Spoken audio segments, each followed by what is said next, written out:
So let's work 3 more examples. If you look at oxygen in the periodic table, its atomic number is 8, so we're going to have to find a home for 8 electrons. When we look at our marked up periodic table from the previous slide, atomic numbers 1 and 2, representing electrons 1 and 2, are both in the S block on the first row, so we'll call that 1s, and we do need both of those electrons. Electrons 3 and 4 are in the S block on the second row of the table, so we'll do 2s, and then that exponent of 2 tells us we're putting 2 electrons into that subshell.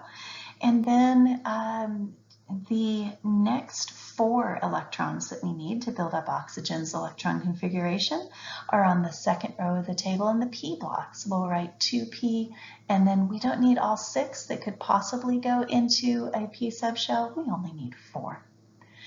Cobalt is atomic number 27, and it's going to be our first example of a D subshell. Now, as we start an electron configuration, we can just start by copying what we just wrote because they all follow the same pattern.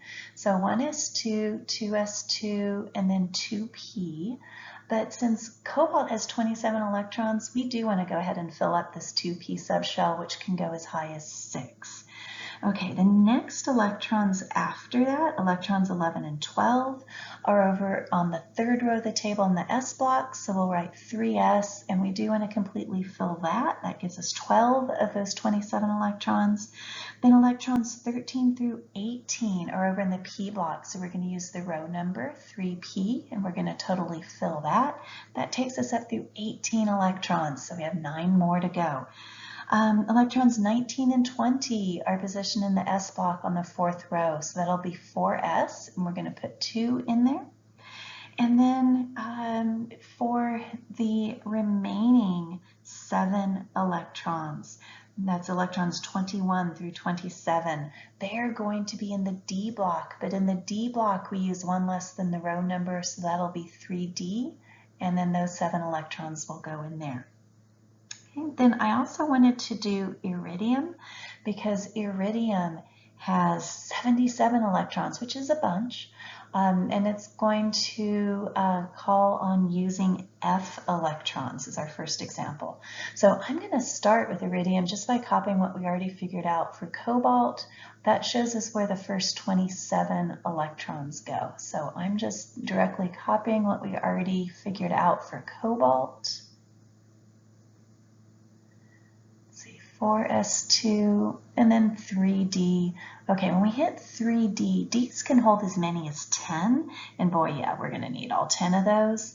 That takes us up through electron number 30. Then looking at the periodic table, electrons 31 through 36 are in the P block, and they are on the fourth row of the table, so that's 4p, and that totally fills with 6.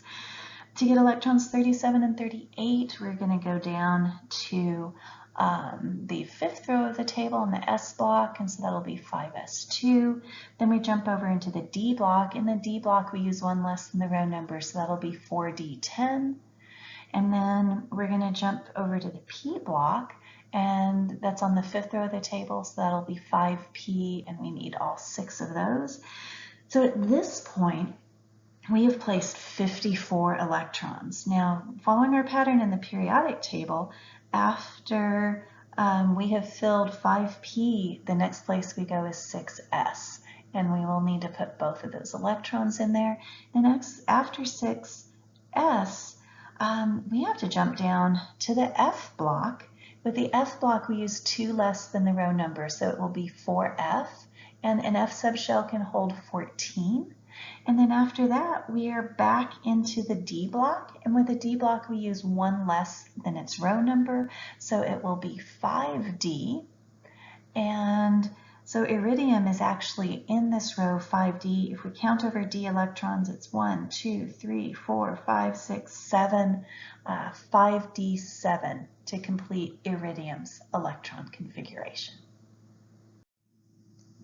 In this video, we developed a process to figure out how to write the electron configuration for an atom. We showed how you could use that Aufbau principle diagram or how you could use a periodic table to determine what order to fill the subshells in.